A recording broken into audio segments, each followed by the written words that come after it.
Hi there, it's that social worker called Sandra Lisnet Masari. Welcome to another episode of I Am the Monologue. And today we're going to be looking closely at something that is really close to my heart.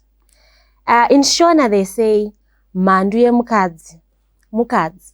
And to be honest, I have seen this manifest in ways that I never even imagined. You'd see a woman fighting another woman for no just cause, for no just reason, simply because they are female. So in English, they have what they call the queen bee syndrome, which is similar to what I'm talking about here. So you will have a woman who has achieved in a career that is traditionally male-dominated, making moves that undermine the excelling of other women. Now that's something there. That is a problem, because you would expect that since another woman has made it, they would actually make it easier for another woman to excel as well. But then when it comes to this Mhandu mukadzi, that is not the case. So it's really twofold. You will have women who have trouble accepting orders or instruction or advice from other women simply because they are women. You will have that person probably say, I cannot simply listen to her. She's just like me. Takasiani, what's special about her?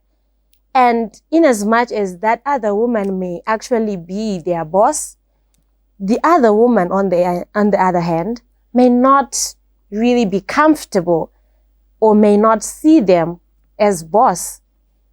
If we were to switch up the situation and have them receive orders from a man, they would gladly do that. They wouldn't have any challenges because they see him as a boss.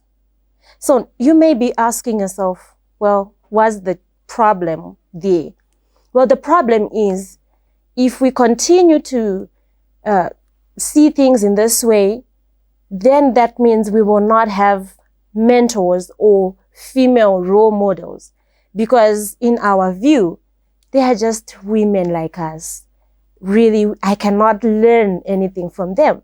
And you will actually miss out on something that is really, really good that can come out from that woman. So in saying that, I am trying to hone in the idea that we do not have to behave like that.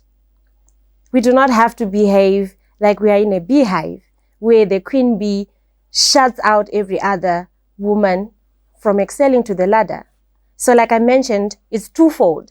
Now, on the other hand, you may have this female boss who now sees themselves as high and mighty. They have excelled. They have made it in this industry. Now they went through challenges that they went through. So they feel like, I did this by myself. I do not owe anyone anything. So if you are a woman like me, you have got to make it by yourself as well. Now they may tend to emulate masculine traits just so that they can prove to the other men around that they are different. So you may end up having these women who behave as if they were men. Now the danger with this is it perpetuates the idea that only a limited number of women can make it to the top. And when you see someone like that, you would then say that level of success relating to that level of, or probably a manifestation of that behavior, it then becomes unattractive. In that way, it only reinforces the inequalities that are there in terms of work, in terms of achieving in traditionally male-dominated industries. So what I'm saying is, as women, and as we make it to the top, it is okay to be feminine. It is okay to be nurturing. It is okay to be yourself. Even though you are a woman of power, there is no need for you to change yourself and try to behave in a way like a man so that you can just affirm your power. And for women as well, it is okay for you to gain guidance, to put yourself under another woman to learn, to get advice. Let's go back to the story of Ruth. So they came back from Moab. Naomi advises Ruth on how she was to handle herself whilst working for Boaz.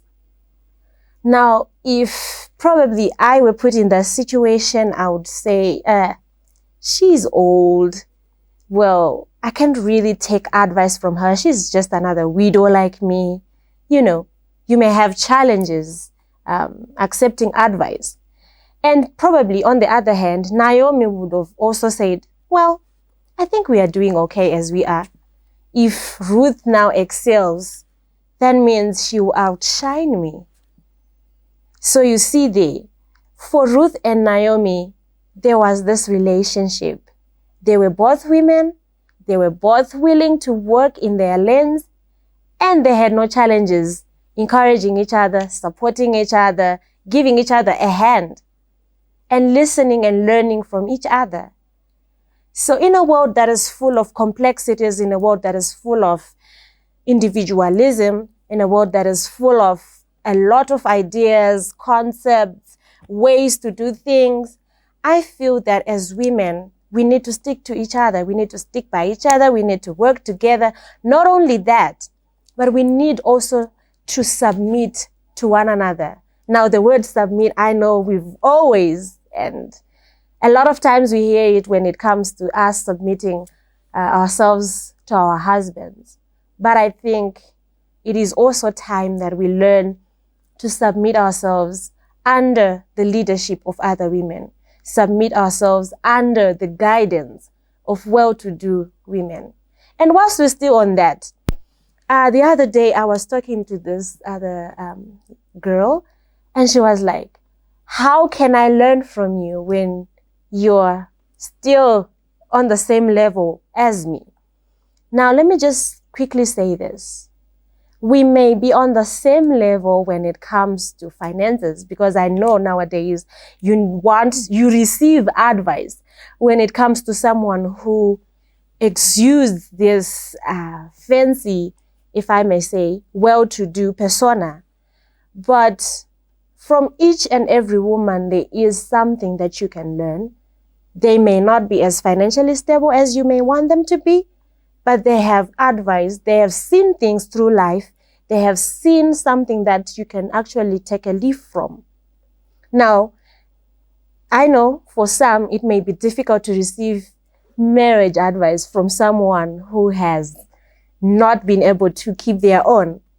But at least they know the things that are not supposed to be done. They know how not to do it. And if you properly listen, you could take a leaf, you could learn something from that. All I'm saying is the dynamics around women's relationships have been distorted. They have been distorted to an extent that I cannot have a conflict, or I cannot have a disagreement or a discussion that allows me to be on the other side as my other female colleague. If I am to have a disagreement on something with a fellow woman, it is quickly judged as a mean girls in a cage fight. But if I was to have a disagreement with a male colleague, then in that way it would be like, well, they are disagreeing on this point, and the relationship would easily be repaired. But when it comes to women and a woman, it may not be as easy. And I understand that women, we are emotional, and sometimes we may not be able to have to take out our emotions from a discussion. But that's a skill that we need to learn. It's actually a life skill that we need to learn. You have got to learn how to have a discussion, how to have constructive disagreements, how to have and handle constructive disagreements. If not, we will always live in our echo chambers. We will always live with the perspectives and opinions that support our views, but we will never be able to learn diversity and receive the other side of knowledge that can actually benefit us. So as we round this up, I need you to look at your besties. Look at your relationship. When you have disagreements, are you able to logically go through them? Are you able to logically establish problems and solve them? Or is just words being thrown, punches being thrown? Are you in a position to take advice from another female? Are you in a position to appreciate another female? Are you in a position to lend help to another female? I don't know. You think about it. Till we meet again.